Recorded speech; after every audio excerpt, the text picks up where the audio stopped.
When are you gonna actually allow yourself the chance to be happy? There's this thing called deferred life syndrome, or deferred happiness syndrome rather. And it's this idea that it's described as this feeling that what we currently are in right now isn't real life. Our day-to-day experiences, the memories we make, they don't actually count as part of our real lives. Instead, it feels like a prelude. It feels like pre-season to the moment when we're actually living our ideal lives. And this can often manifest itself in us waiting for that time until we get that car, until we get that job, until we get that girlfriend. Once I get that six-pack, that's when I'll finally be happy. What starts as this call to action, this desire for us to change our lives, instead becomes these shackles that we live our day-to-day lives with. We just spend our days daydreaming about a future where everything is perfect, we're a hyperbolic, perfect version of ourselves, where everybody loves us, we have the $1 million, we have the girl, everything is right, nothing is wrong. And the fact of the matter is that's just not how life is. Everything becomes normal after a time, everything becomes standard, everything becomes routine. Everything returns to our baseline in terms of how novel it is, how excited it makes us, how interesting we find it.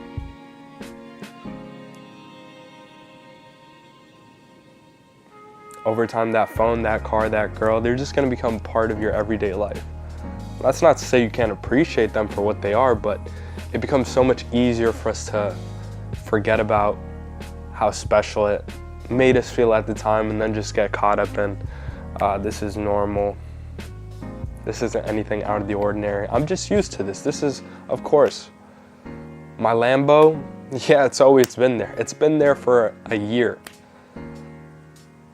And eventually you just get tired of it and it stops being interesting, it stops being novel, and then that's just life. But we keep telling ourselves that when we finally get that change, that's when we can finally be happy. I'm speaking from personal experience. For years, I've had this mindset of as soon as I get the 10 out of 10 body, that's when I'll finally be happy. I've been in the gym since I was about 16 years old. I'm 22 right now. And I had this dream since then that once I finally get that six-pack abs, it probably goes back to 7th grade. Once I get six-pack abs, once I have that physique, that's when all the girls will like me. That's when I'll finally be socially accepted by everyone. And that's when I'll be living my perfect ideal life. And I'm not gonna lie, 10 years later, I still have that same mindset. I still feel that once I get my 10 out of 10 body, everything is gonna be perfect. Everybody's gonna love me. I'm never gonna be left on red again. No girl's ever gonna reject me. I'm never going to be excluded from plans, hurt by my friends, things like that. I'm never gonna be left undelivered, red. People aren't going to ignore my stories. I'm going to be invited to every hangout. These are the fantasies I tell myself when I'm in the gym listening to TikTok audio edits, TikTok edit audios, where I just imagine myself with that six-pack, with my 10 out of 10 physique. I'm flexing on everybody. I'm imagining myself talking to the girls. I'm imagining myself having fun with my friends. And don't get me wrong, that is fun to do, and that can be really motivating. I think it is helpful to visualize our futures, or visualize what we want in our future, so that we have a clear idea of this is what I want my future to look like. I will say that I think the way to best manifest that is just by writing it out, or honestly drawing pictures that showcase this is what I want in my life, instead of having it as images in your head while listening to TikTok edit audios. Or for me, Hear Me Calling from Juice WRLD, that's my edit song. That's when I imagine myself in this ideal future when I have my 10 out of 10 physique, that's that song. And it's so fun, it's super fun. But I started to realize that a large part of the reason why I did that was because I wasn't enjoying the present moment. I was letting myself get caught up in these negative feelings, circumstances where I feel not so secure in my body, not so secure in my relationships, where I'm off dreaming about future where I do have those things. And that's a flawed approach, because eventually the time flies like that, and you get to that point and you think, shit, I feel like I should have enjoyed the journey way more. I feel like I kind of rushed my way into this. It's a cliche, it's corny that the journey matters more than the destination. I wouldn't necessarily say that's true. I would say that the journey matters a lot, and I think it's important to appreciate the journey, because that's what 90% of it is. Even if you don't enjoy it, or it doesn't feel the most fun, or it doesn't give you the most happiness, I think appreciating is different than enjoying. I think if you appreciate something, you're truly taking it in for what it is, instead of wishing that you had something different, even if it's not the best thing for you. It's enjoying, or it's appreciating. It is appreciating those nights where you stay up, those nights where you get up early, those nights where you're grinding. And oftentimes,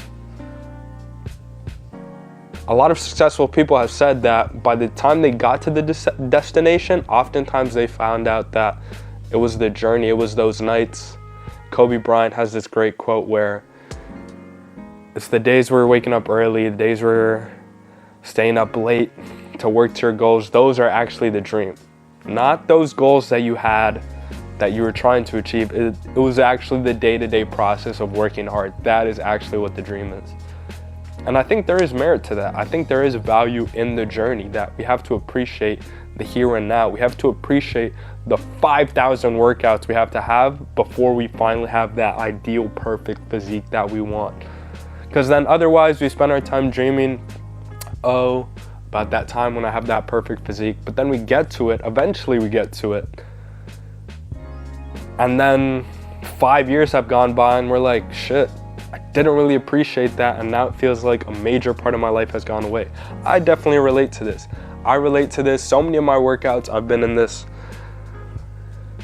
state of just daydreaming where I'm imagining myself when I finally have that physique, and I don't think that's fair to myself, because I'm not letting myself enjoy every workout for what it is. And the workouts where I have decided to do no music, no fantasizing, just really be in the present, be in the moment, have been some of my best workouts, because I'm truly taking it in for what it is. I'm not doing this bench press set for the sake of my 10 out of 10 body 2 years down the line.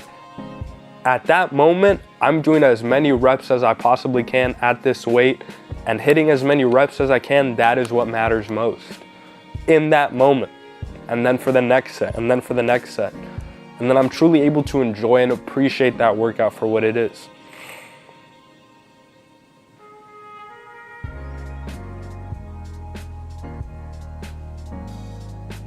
On the flip side, you have cases where you get so impatient because all you care about is that future result, that you start to crash out and get annoyed, and you're mad that you don't have the results right now. So sometimes this manifests itself in you drinking or eating bad food or just doing stupid stuff because you're mad that you don't have the results that you want right now, because all you care about is the results. And then you start to freak out and undermine the things that are going to help you get to that result in the first place. That's something I've done plenty of times, where I'm so mad that I don't have my ideal physique that I'm like, fuck it, let me just eat the ice cream. When it's no, bro, that is literally delaying that same physique. It makes no sense. But in the moment, it does. Because in that moment, I'm only living for that future end result. I don't really care about the present day-to-day efforts that I have to put in, which is what you have to care about every single day in order to get to that final ending destination point.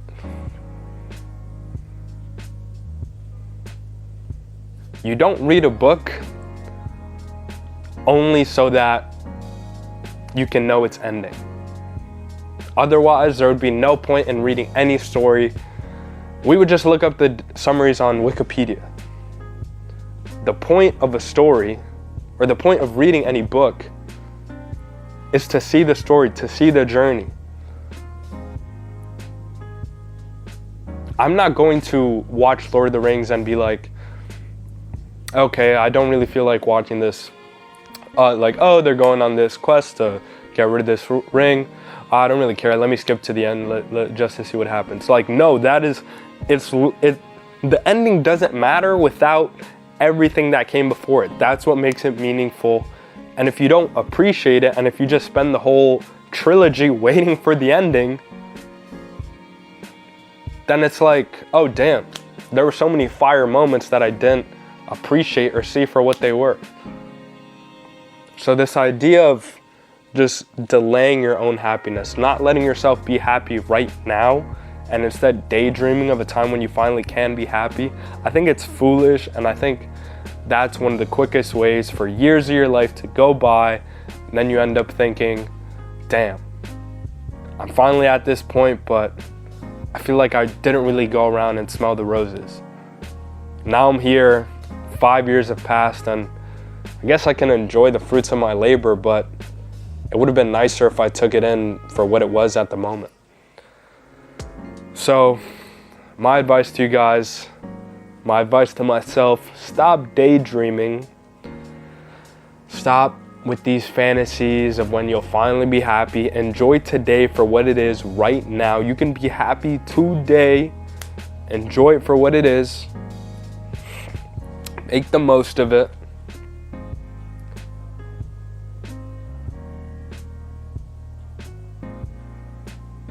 Because at the end of the day, your life is going to end, and you don't want to get to your deathbed and think you should have enjoyed the journey more.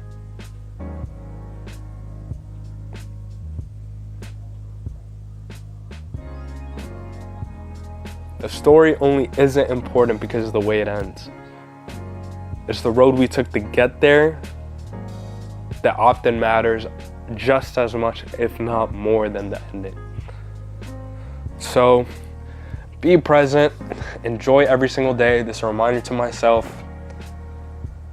Just enjoy it. You've got one life. Stop telling yourself that you have to wait for something in order to be happy. You can be happy literally today. You can be happy today. You don't have to wait for anybody to tell you that you can be happy. You don't have to wait for anybody else's validation, for your job's validation, for your school's validation. You don't have to wait for any of that to be happy. All it takes is starting to look at yourself today. What do I have to be grateful for? Where can I find happiness from today? Even if that's reading a book, taking a nice bath, eating a good meal, spending time with a friend, going for a run. There are an infinite amount of enjoyable things you can do today that you can be like, okay, I feel happy right now. You didn't have to wait until you graduated or until you got that girl that you had a crush on. You can be happy today, literally. I'm telling you, there is something you can do today that will make you feel happier. That will make you feel happy, or that will give you a moment of enjoyment. I promise you, everybody has something like that.